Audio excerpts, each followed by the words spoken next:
लेकिन कुछ संकीर्ण सोच वाले लोग मोहनदास करमचंद गांधी को भारत का राष्ट्रपिता मानते हैं। भारत की स्वतंत्रता में गांधी की भूमिका और अहिंसा के दर्शन के लिए उन्हें सराहा जाता है। उनका जीवन और उनकी विरासत हमें याद दिलाती है कि हर सिक्के के दो पहलू होते हैं। आज हम जानेंगे गांधी के उस दूसरे पहलू को जिसको जानना बेहद जरूरी है।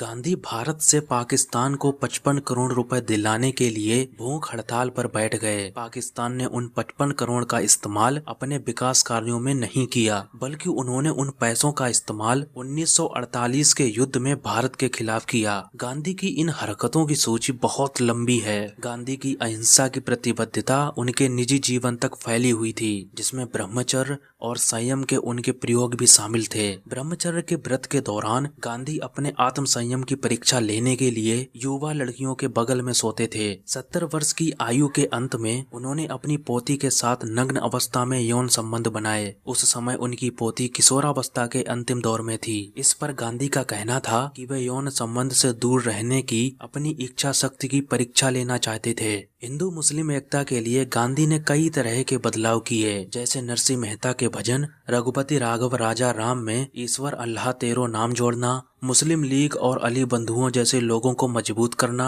जो कि आगे चल के पाकिस्तान आंदोलन में महत्वपूर्ण भूमिका निभाएं, बादशाह राम और बेगम सीता जैसे शब्दों का प्रयोग करके उर्दू और हिंदी के मिश्रण को बढ़ावा देना, मंदिरों में कुरान पाठ सत्र आयोजित करना लेकिन मस्जिदों में कभी भी गीता पाठ सत्र आयोजित नहीं करना। भाईचारे के लिए गांधी ने दंगों के दौरान शरण लिए हुए हिंदू शरणार्थियों को मस्जिदों से बाहर निकाल दिया। विभाजन से ठीक पहले हिंदू और सिख महिलाओं के साथ मुसलमानों द्वारा बड़ी संख्या में बलात्कार और कत्लेआम किया जा रहा था। तब गांधी ने हिंदू और सिखों को सलाह दी कि यदि कोई मुसलमान किसी हिंदू या सिख महिला के साथ बलात्कार करने की इच्छा व्यक्त करे तो उन्हें कभी भी उसका विरोध नहीं करना चाहिए, बल्कि उसका साथ देना चाहिए। उन्हें मृत की तरह लेट जाना चाहिए और अपनी जीभ दांतों के बीच दबा लेनी चाहिए। इससे बलात्कारी मुसलमान की इच्छा शीघ्र पूरी हो जाएगी और वह उसे छोड़कर चला जाएगा। भाईचारे के नाम पर गांधी के लिए हिंदुओं की जान की कोई कीमत नहीं थी। मोपला बहादुर और देशभक्त थे,